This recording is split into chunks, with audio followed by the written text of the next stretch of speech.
bringing this to you. I'm on a brand new laptop today, so I'm just trying to get my presenter view here.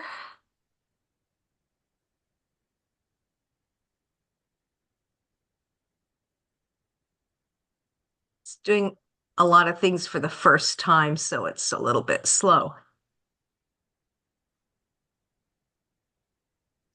Okay, wait a minute.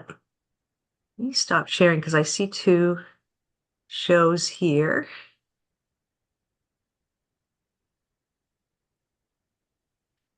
Okay.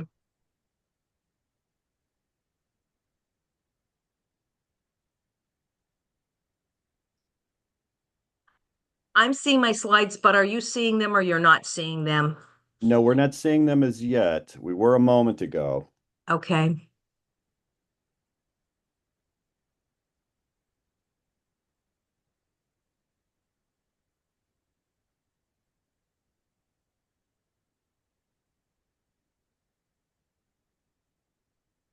And by the way, as somebody in recovery, I think this is an under-discussed topic. So I'm really glad that you found this article. And also, Daniel, I'm glad that you posted the New Yorker article too.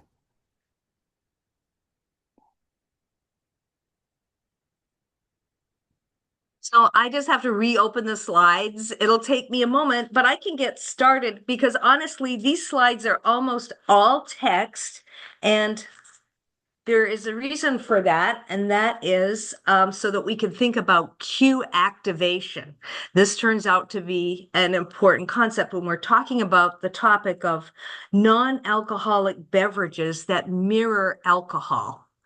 That's a little bit of an awkward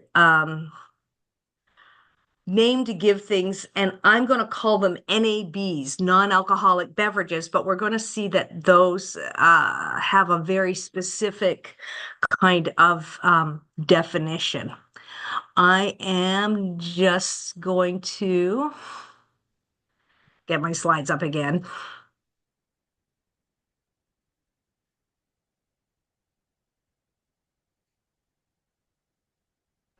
Are we going to talk about how Celsius and High Noon somehow mixed up their bottles?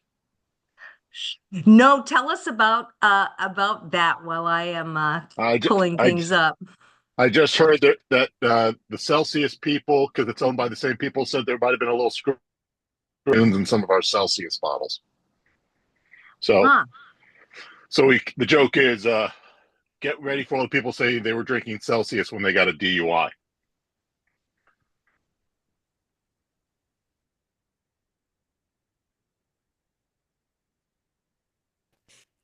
Supposedly, what happened is both companies buy cans from the same manufacturer, and they were both sent, or both types of cans were sent to High Noon, which makes a vodka containing beverage.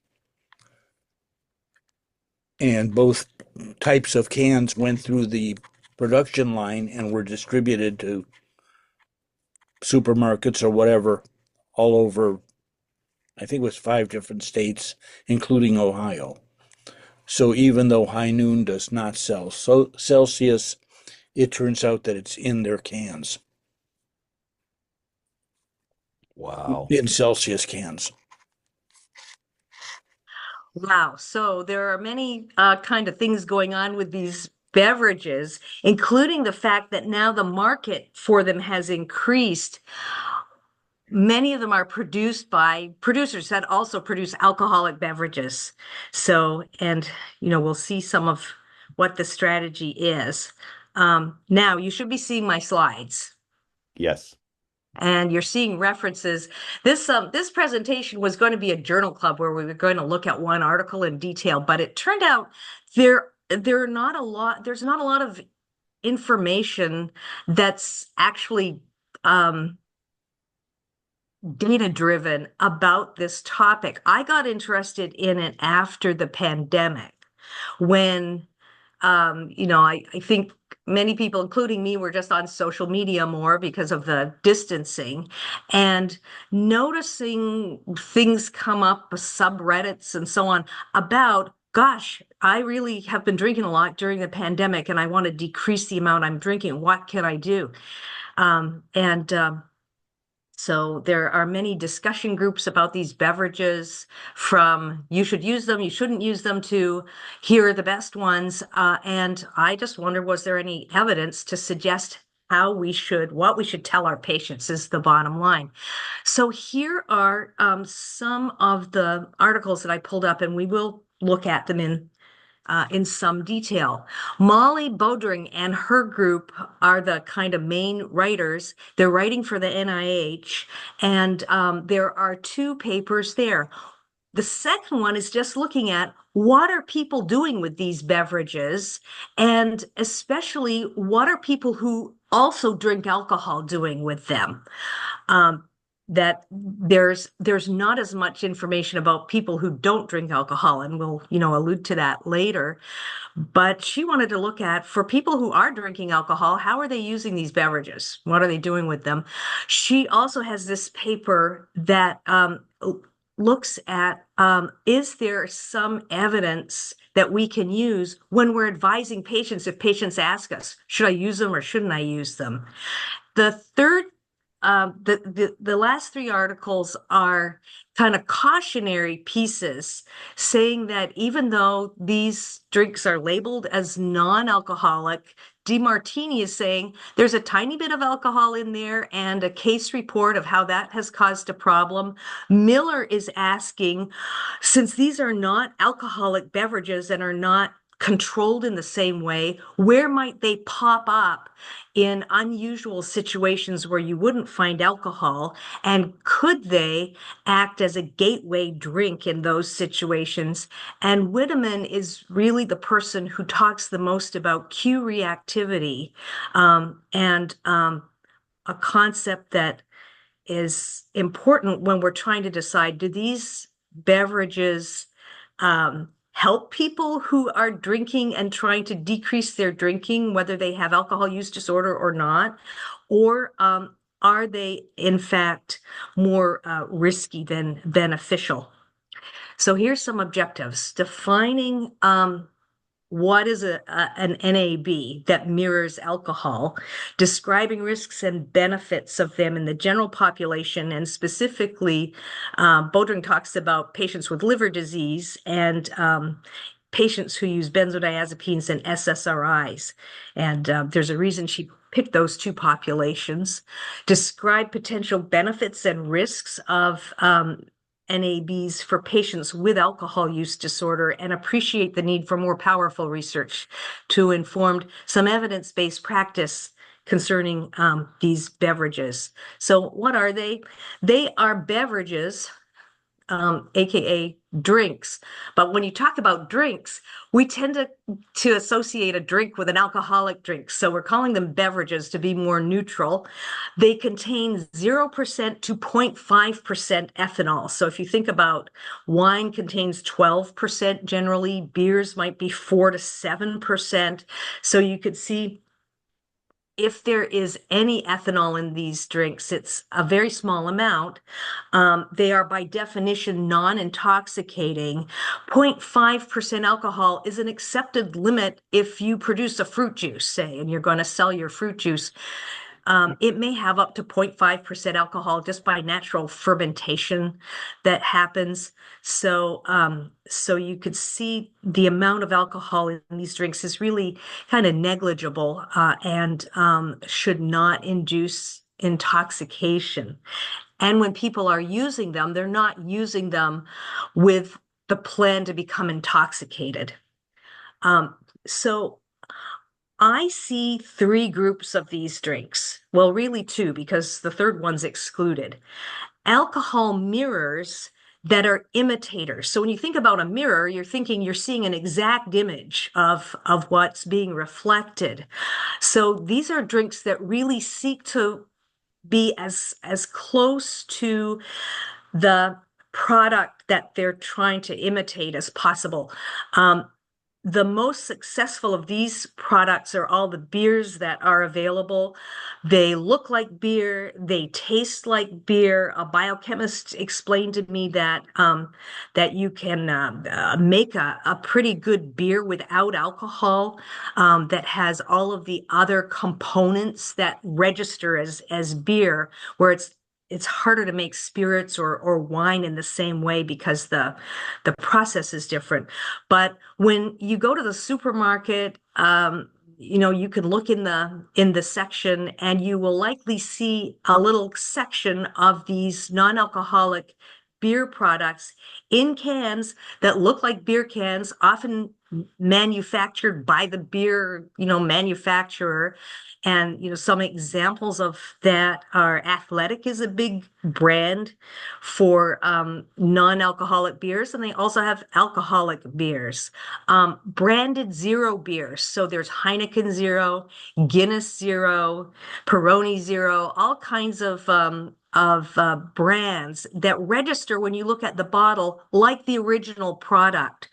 Ritual is one of the closest, one of the best imitators of spirits. So Ritual has a line of whiskey, gin imitator, tequila imitator, on the kind of opinion sites. They say, well, the tequila is the closest to actual tequila. The other ones, you have to really use your imagination. But these are products that seek to really be counterfeits for the alcohol that they're professing to replace. There are other alcohol mirrors that you think, well, the mirror is a little bit fuzzy here. They're more like substitutes, but they have key features that may remind the drinker of an alcoholic beverage and the setting and the circumstances in which they might drink. They don't attempt to replicate or imitate the actual alcohol, but they often have features that people say reminds them of alcohol. They can say the flavor of these or the experience of drinking them is intense, bitter, spicy, complex. They often have herbal products in them, or they have peppers in them, or they have a sour component like a vinegar, to give them some complexity and to remind people of an alcoholic beverage.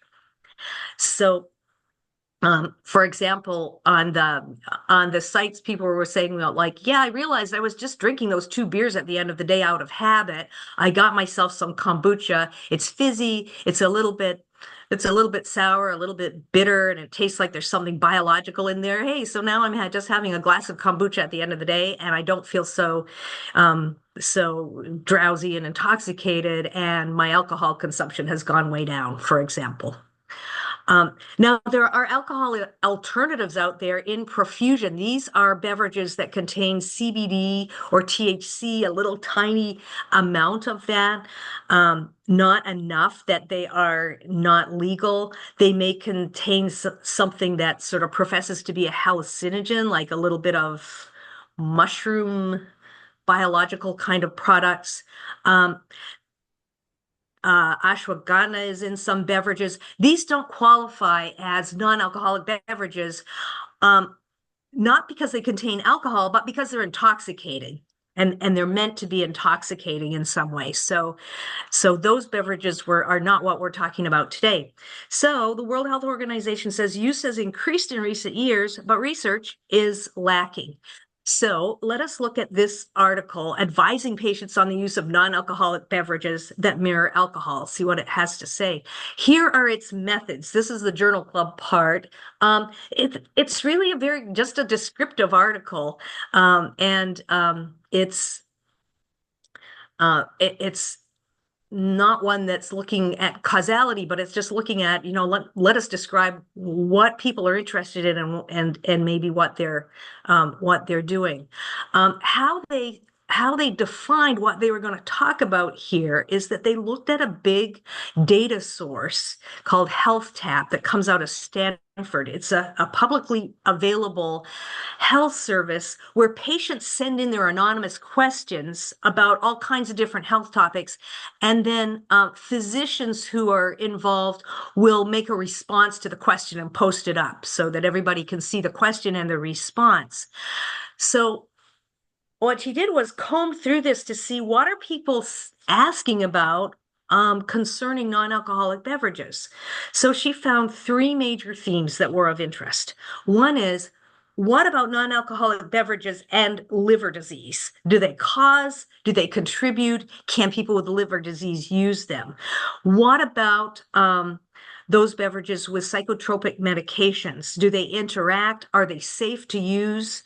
When your medication tells you, we recommend that you don't use alcohol while you're using this medication. Do they make the underlying condition better, worse, or no effect? And then there were questions about pregnancy in the perinatal period. I'm leaving that pregnancy perinatal piece out because that might be a kind of another topic. But these were the areas that people wanted to know about. And then what she did was the literature search to say, on these particular topics, can we provide an evidence-based advice to patients? So here is, first of all, what she found by looking through the HealthTap material is that responses were very varied because there wasn't a lot of data or guidance to go by. So some encouraged abstinence from both alcohol and non-alcoholic beverages. Some said it seems fine to have moderate consumption of these. And others say, well, we don't have any opinion because we don't have data. So lack of research, she says, has many different arms, and we don't really know how these non-alcoholic beverages might impact the health of the general population, how they might affect youth, what kind of effect they have during pregnancy and breastfeeding, how they might be used helpfully or harmfully for people with alcohol-related disease, especially liver disease, with mental and behavioral disorders, and lastly, for people with alcohol use disorder and other substance use disorder. We just don't have the information. And if we think about, what's the fundamental answers we want to get here, it's really, did these beverages influence alcohol use, either in a positive, helpful way, or in a way that that might have a negative effect on people's health?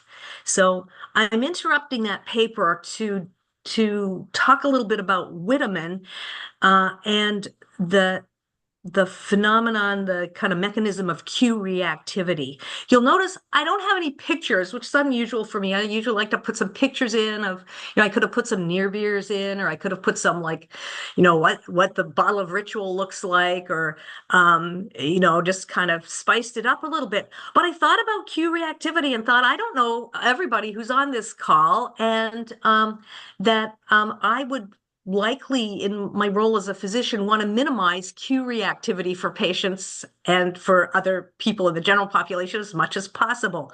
What is it? So cue reactivity is a sort of psychological thing where exposure to a condition, which could be a product, it could be a setting, exposure to something cues or activates interest or craving for a related condition. So our question is, do non-alcoholic beverages cue craving for alcohol?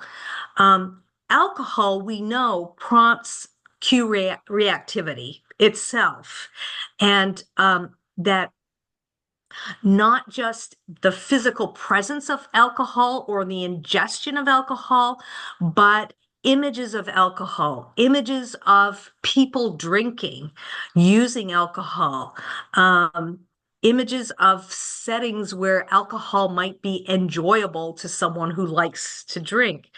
These are all all things that can cue a person's interest in having a drink of alcohol. So alcohol does it, and the question is, do non-alcoholic beverages that are similar, especially those that are really trying to mirror very exactly the experience of drinking alcohol, do they confer risk for craving and progression from drinking them, ostensibly as a substitute for alcohol? Do they crave progression to drinking higher potency alcohol at some point in that person's day, week, or experience of deciding what they're going to drink? So he points out that we do know a lot about cue reactivity from other kinds of situations, and we know that not all people are highly cue reactive. So there are you probably have patients that work in a bar, say, or that are around people who drink, and once they've decided, which is a kind of important piece here. If they've committed to not drinking, they'll tell you they can work in that setting and it doesn't bother them to be exposed to alcohol. Other people make a point of avoiding situations and avoiding contact with alcohol, images of alcohol, those sort of secondary things, because they know that that they wouldn't tell you they're highly cue reactive, but they know that a little bit of that stimulus can cause craving for them. So Woodman said, well, let's focus on the effect of non-alcoholic beverages on craving in high-risk groups, people who stand to lose a lot if their decision process takes them from having a non-alcoholic beverage to having an alcoholic beverage. So when we talk more about him, he's going to be talking about that group, mostly people with alcohol use disorders. Here's this liver disease piece. Are they safe? Are they not safe? So we know people with liver disease have an increased likelihood of alcohol use disorder as an antecedent or cause of their liver disease. So we'd expect we'll have more people with alcohol use disorder in this group. So there's mixed evidence and small studies. But here are two interesting studies that were cited when the researchers were saying, do we have evidence to advise people with liver disease? Is it okay to use a non-alcoholic beer if they, want to do that? So this 2016 study said that it really, the bottom line of it was that non-alcoholic beverages appeared to be a safer alternative to alcohol for people who have not committed to abstinence from alcohol when they're in a situation where alcohol would be contraindicated. So that would be liver disease. The first thing that people hear is you have to stop using alcohol. Now, sometimes the liver disease decides for the person because when they drink, they experience pain, nausea, vomiting. It's very aversive, so they can't drink. After their liver transplant, if they haven't made a commitment to not drinking, then that's a different situation. So, where alcohol would be contraindicated, but it's still available, and the drinker hasn't committed to abstinence, this study ended up saying non-alcoholic beverages are a safer alternative there. Here's a study from 2020 that looked at 43 patients with cirrhosis. I'm not sure that the randomization would have been all that effective because it certainly wasn't blinded, double blinded. People got either non-alcoholic beer, which actually looks, tastes, and smells like beer and is packaged like beer. So all of those cues present, or they got water. And both of them had diet and exercise interventions. So the bottom line here was that the group that used the non-alcoholic beer had better outcomes in several ways. Their nutrition was better, their quality of life they rated higher, and their endothelial function was better than the water group. So this surprised me to find this out. I thought about it a little bit. You can see that nutrition, nu nutritional features of that non-alcoholic beer might explain that outcome. And we'll just deviate for a moment. I think when you meet patients that are using these products, the beers are the most successful ones, and you'll see these ones out there and available. If you go to a restaurant and look down the beer list at the bottom, there's often one of these non-alcoholic beers there. But the nutritional value of non-alcoholic beverages as a whole varies. Their carbohydrate and sugar content and their nutrient content can vary quite a bit. If you go to the supermarket and look at the non-alcoholic beers, you'll see that there's two major groups: IPA imitators and lager imitators, two kind of popular versions of beer.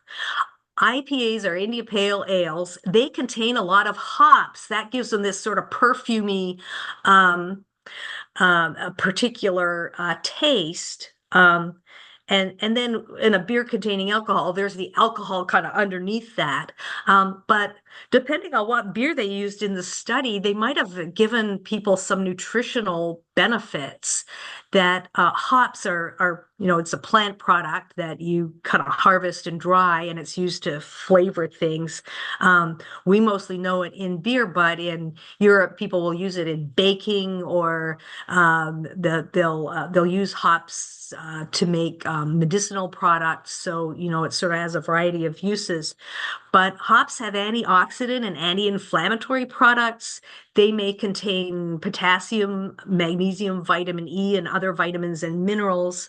And they contain polyphenols that have potential health benefits, like improved cardiovascular health and reduced risk of cardiovascular diseases.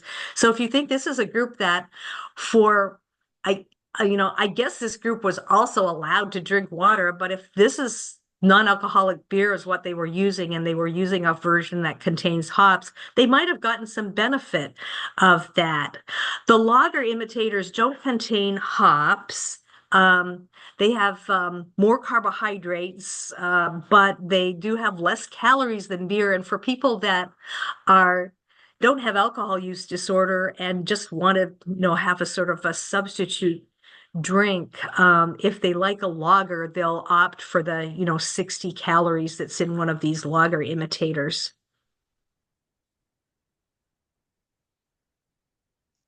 Okay, this is a great slide, but I'd like to move forward from it. Okay, there we go. There are also liver risks, though, and here's DeMartini's case study. Is a person with liver disease who consumed nine non-alcoholic beers, possibly trying to get some intoxication out of it. Well, he did. He was able to get a blood alcohol level of 0.06 with that, because compromised liver function impedes oxidation, and it can cause accumulation instead of metabolism of alcohol. So the conclusion from the American Association of Scholarship in Liver Disease says there's no safe level of alcohol use for individuals with liver disease, not even those beverages that say we contain less than 0.5% of alcohol, that you really want to steer those people away from those drinks because of the alcohol that might be within that's not going to be metabolized adequately. Here's the psychotropic medications.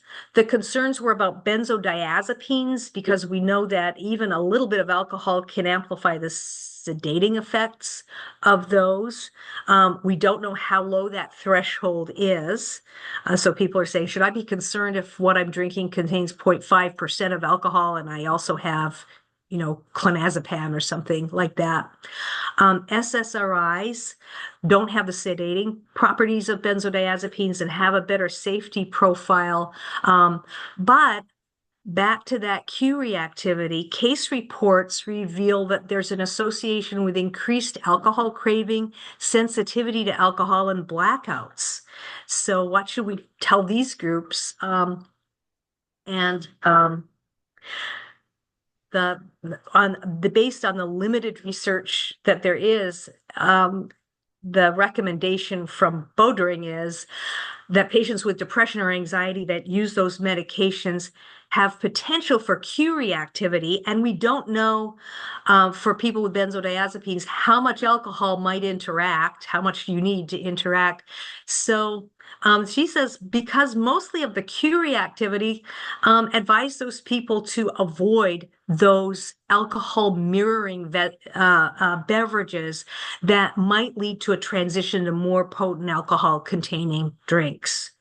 So there that is. Is there a role for that substitute group that doesn't mirror alcohol so closely, like a kombucha or like an herbal drink that doesn't really remind people of alcohol very much? There may be. Now, a word about patients with alcohol use disorder. This is this paper that looks at using these beverages when a person is consuming alcohol. So a certain percentage of those are going to be people with alcohol use disorder. I left my highlighting in that I put in as I read through this article. We'll see if you agree with the findings. So it's unknown, and it still is unknown, even though we're sort of saying we're going to err on the side of caution, but we really don't know if non-alcoholic beverages help to mitigate alcohol use or stimulate it. So they looked at, what do people say about their use of these drinks, and they wanted to examine whether people reported that non-alcoholic beverage use influenced their desire for and perceived consumption of alcohol in either direction. So Q reactivity says there's a good likelihood that people who are not committed to abstinence from alcohol will drink some of those drinks and maybe be reminded of alcohol and may, increase their alcohol use. But it could also be the inverse, that, that they are using these drinks as a substitute for alcohol and that their alcohol intake declines. They got a convenience sample in 2023, sort of post pandemic, and they sent out a big survey to about 2,000 people to just ask them about how often do you have a non-alcoholic beverage, and when is the most recent time. For people that reported past year use, they sent a second survey that included a cage questionnaire. And what they found is that a third of the people who had used non-alcoholic beverages in the past year screened positive for an alcohol use disorder. So here's the findings, and are they what you would expect or not? Think about that. I'm almost done, so we have time for discussion. Past year use was endorsed by about 30% of the respondents. The most common type of use is not the sort of beer products, but it's the non-alcoholic liquor imitators, and often in a kind of a mixed drink, which, is sort of popularly called a mocktail as opposed to a cocktail. So about 90% of people reported if they were going to have a non-alcoholic beverage, it was going to be in this form with some juice in it or some, carbonated beverage, or it would be kind of not just a kind of a shot. They, will warn you on these things. If you just drink this thing straight, it's not gonna, you're not gonna like it. It's not gonna taste good. But if you mix it up in the ways that we recommend, it will remind you of the drink that you're trying to mimic. So I think these are the surprising parts for me, that compared to respondents that didn't screen positive for alcohol use disorder, those who did were more likely to consume these non-alcoholic beverages in an effort to decrease or abstain from drinking alcohol. Well, that's not really a surprise, right? That if you have alcohol use disorder and you're trying to kind of manage things, you might use these as a resource. To try to control your alcohol consumption. And 70% of people endorsed less alcohol consumption when they were using these products because of their use of this product. So this is this is a survey. So this is people's opinion. When I use non-alcoholic beverages, I don't drink as much. So that would suggest, well, they must be good then. But the non-alcoholic beverage consumption frequency and quantity. So however much of these things you drink, they're significantly predicted by alcohol consumption frequency. So the more alcohol a person drank, the more likely they were to also use these non-alcoholic beverages. And the question would be for a longer study that's more objective, not relying on people's opinions and reports of what they're doing, is in the long term, do people really reduce their use of alcohol when they're consuming non-alcoholic beverages? Because in this study, the more people drank non-alcoholic beverages also. So there it is. This is a study that shows correlation, but it doesn't really show cause and effect. And the question still remains there. So the researchers conclude that while non-alcoholic beverages might be used as a substitute or an alternative reinforcer, something that kind of takes the place of something that you would like, and it's kind of good enough, so having a seed lip drink, say, instead of a gin and tonic. So they may be used in this way when a person finds themselves exposed to cues that would possibly lead to drinking, but they may also be drinking cues in themselves, is what she says, and we don't know that. So, if your person in recovery is going to a birthday party and the birthday party happens to be in a bar, they are likely gonna get a non-alcoholic beverage or a beverage that doesn't at all mirror alcohol, like a Pepsi or a ginger ale or something like that, and in that way protect themselves from consuming alcohol. But if it's a non-alcoholic beverage that by definition is either an imitator or a substitute for alcohol, it may be a cue to alcohol use. And I think what we'll find if there's more studies is that use doesn't necessarily happen immediately, but may happen down the road. Those people that say, well, I don't know what happened, just out of the blue, 2 days later, I found myself just wanting to have a drink, and I figured I would just have one, and then I was off. So there's a sort of a caveat there. And then Miller in her study says, what about these non-alcoholic beverages? How do they affect patients who don't consume alcohol? That study remains to be done. But she just speculates, are these going to be considered that they're okay for children or youth to consume? What about people at their job? Can you put a near beer into your lunch where you would never put a beer into your lunch and, consume it in the middle of your workday? What about cultural groups that traditionally abstain from alcohol? What's the role of these alcohol imitators for them? Family members of people with alcohol use disorder. So not surprisingly, more studies. And here's their final word is that that for some people, especially if their Q reactivity is low, these non-alcoholic beverages might be a harm reduction tool, but there appears to be no difference in reported alcohol use severity in relationship to their use among people who have alcohol use disorder. And that for people with alcohol use disorder, these are more likely to trigger this Q reactivity, and that people with alcohol use disorder are likely to have more risk of returning to use of alcohol or intermittently using alcohol, despite their use of non-alcoholic beverages that they think is helping them to decrease their use. So here's what she says: in order to inform clinical guidelines for working with people with alcohol use disorder, we need more research with objective real-time assessment to establish the effect of non-alcoholic beverages on alcohol use disorder.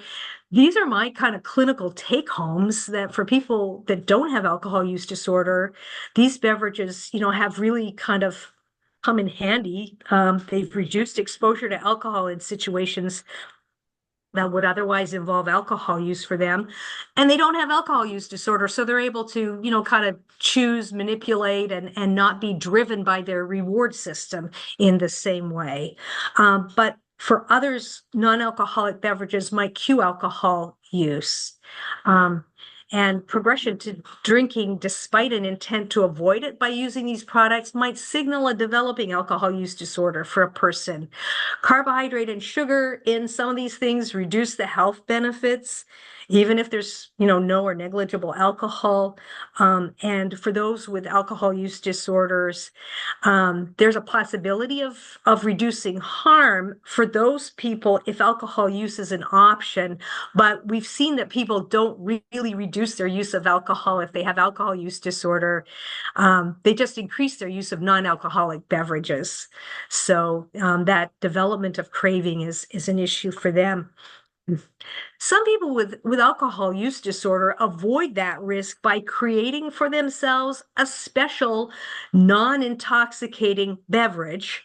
So what I should say, a beverage that intentionally doesn't mirror alcohol, but it's a kind of a sign that they're at a celebration or a relaxation. Or if you've ever been to an AA event, there's a lot of ice cream there. It doesn't remind people of alcohol, but it sort of signals I'm having a little treat and a celebration.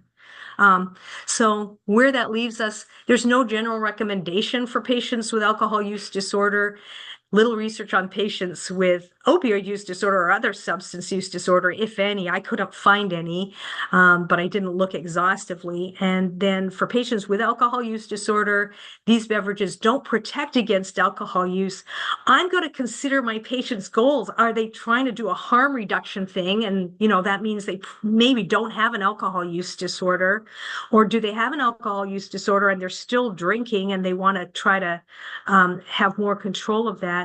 If their goal is alcohol abstinence and recovery, I think on the basis of what we know, I'm going to advise them that they should avoid those beverages that mirror alcohol.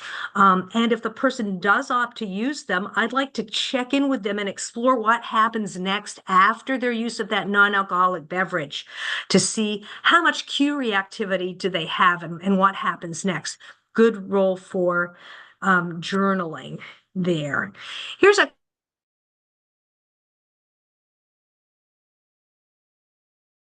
about how, what their attitude is towards these beverages.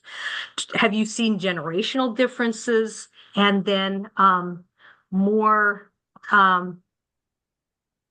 topics possible coming from what we know. So I think I have stopped sharing.